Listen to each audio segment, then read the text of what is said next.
Slick back. No, no, slick back. That's what I said. Slick back. No, nigga, I'm a pimp named Slick back. Pimp named Slick back. Pimp named Slick back. Nigga, are you deaf? I'm a pimp named Slick. Perkenalkan, nama saya Yana Valentira Siagian dengan NIM 220531114 dari Program Studi Pendidikan Ekonomi. Pada presentasi kali ini, saya mengangkat judul yang ada pada RPS pertemuan 12, yaitu keseimbangan umum pada mata kuliah Ekonomi Islam. Dosen pengampunya Bapak Dr. Sul Afdal SPD MPD. Pada sesi 202310530172.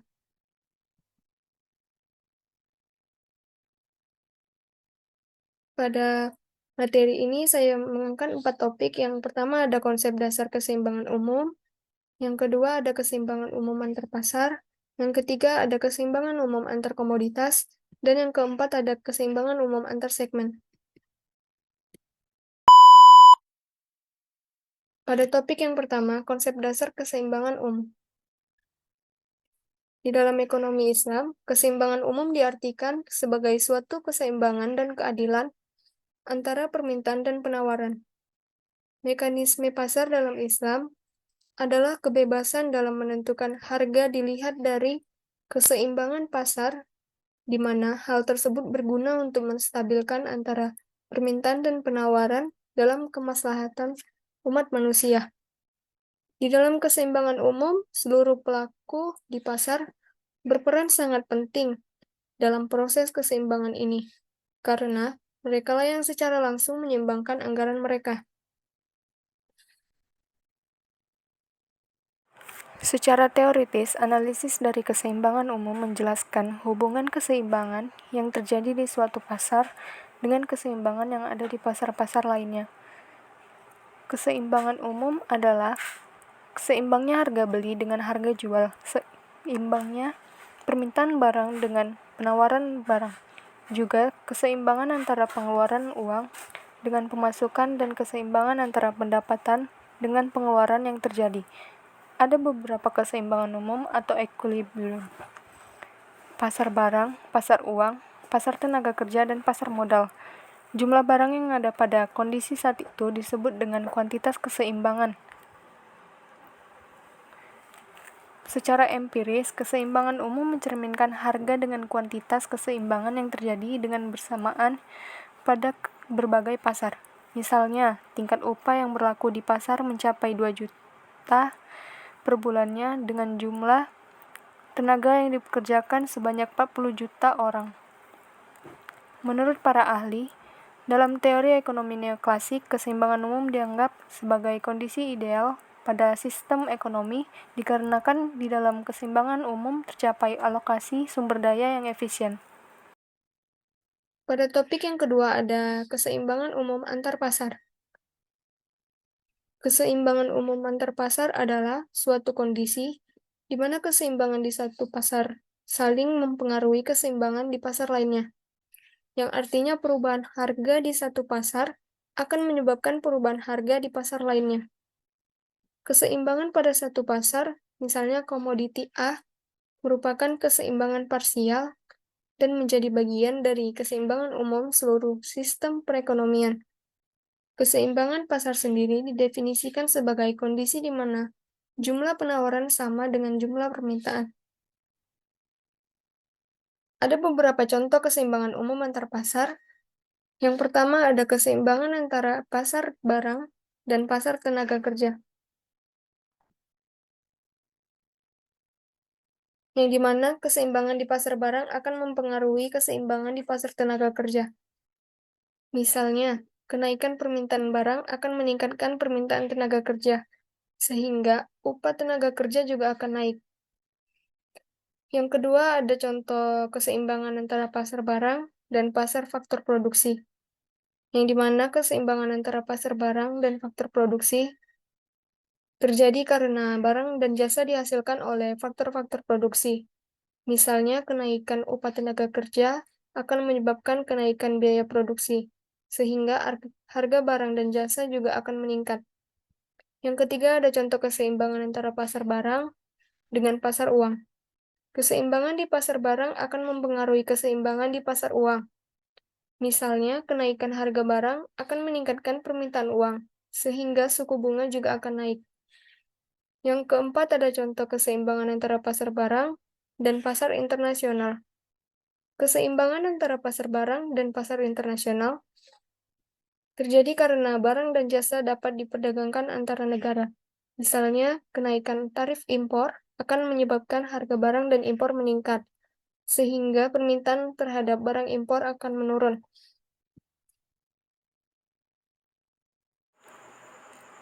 Keseimbangan umum antar pasar menganalisis dampak dari adanya perubahan keseimbangan di suatu pasar barang terhadap harga dan kuantitas keseimbangan pada pasar lain. Misalkan pada industri tekstil, menggunakan kapas sebagai bahan utamanya. Perubahan inilah yang secara langsung akan berdampak pada meningkatnya permintaan atas bahan baku, yaitu kapas. Permintaan kapas setelah itu akan meningkat untuk memenuhi kekurangan dari permintaan tekstil setinggi dengan harga tekstil. Pada topik yang ketiga, ada keseimbangan umum antar komoditas. Keseimbangan umum antar komoditas ini adalah suatu kondisi di mana keseimbangan di dua pasar komoditas saling mempengaruhi satu sama lain. Artinya, perubahan harga di satu pasar komoditas akan menyebabkan perubahan harga di pasar komoditas lainnya. Misalnya, jika terjadi perubahan dalam permintaan suatu komoditas, hal ini akan berdampak langsung pada permintaan bahan baku atau komoditas terkait. Dalam konteks ini, keseimbangan umum antar komoditas memperlihatkan hubungan antara berbagai pasar dan komoditas dalam perekonomian. Keseimbangan umum antar komoditas menunjukkan tentang perubahan produksi pada suatu barang mempengaruhi produksi komoditas yang lain dengan cara harus bersaing dalam mendapatkan input. Hal ini hampir serupa dengan keseimbangan umum antar pasar, namun ada satu hal pokok yang membedakannya. Pada keseimbangan umum antar pasar, komoditas bersaing dengan komoditas yang lainnya untuk memperoleh pangsa pasar. Misalnya, bagaimana kapas dengan polyester bersaing untuk mendapatkan pasar. Pada keseimbangan umum antar komoditas, mereka bersaing untuk dapat memperoleh input yang terbatas ketersediaannya.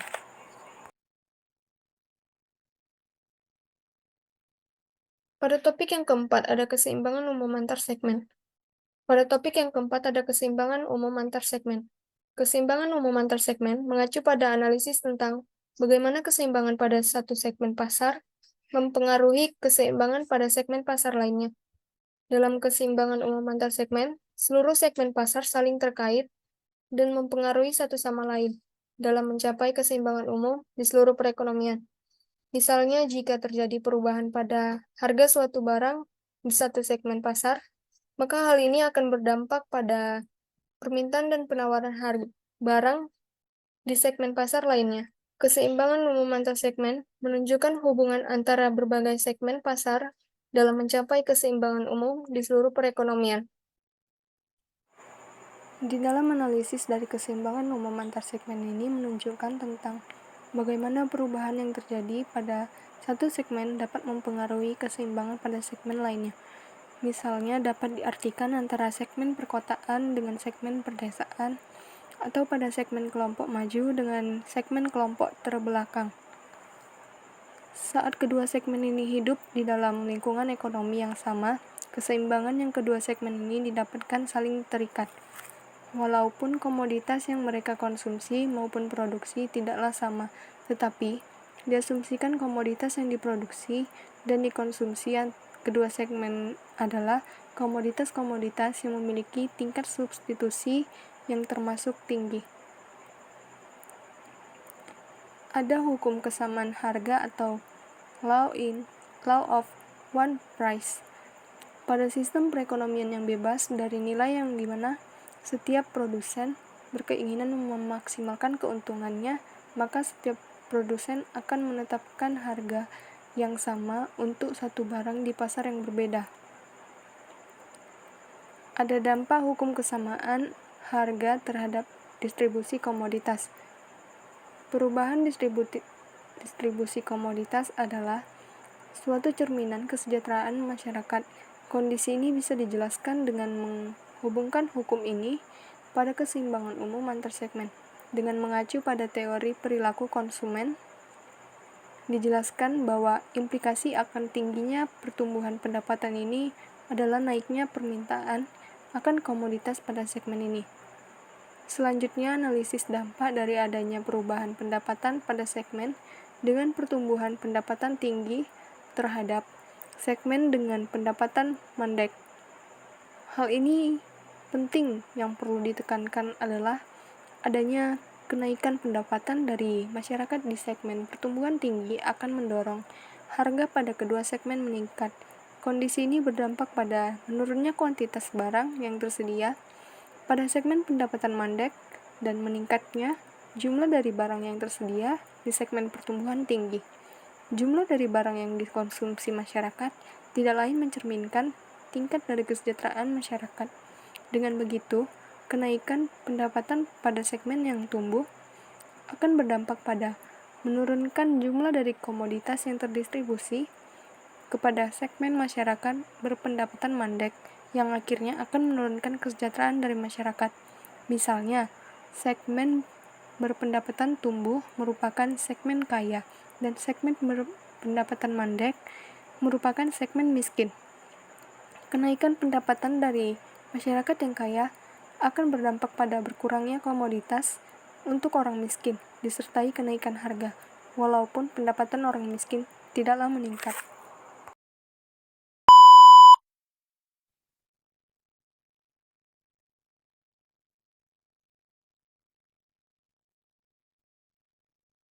Kesimpulan dari presentasi ini adalah keseimbangan umum juga dapat terjadi apabila pasar barang dan pasar uang ada di dalam keseimbangan. Keseimbangan umum memiliki beberapa cakupan, yaitu antar pasar, antar komoditas, dan juga antar segmen.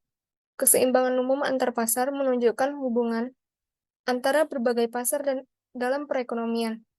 Keseimbangan umum antar komoditas menunjukkan bagaimana komoditas saling bersaing dalam mendapatkan input, sedangkan keseimbangan umum antar segmen menunjukkan hubungan antara berbagai segmen pasar dalam mencapai keseimbangan umum di seluruh perekonomian. Dalam keseimbangan umum, seluruh segmen pasar saling terkait dan mempengaruhi satu sama lain dalam mencapai keseimbangan umum di seluruh perekonomian.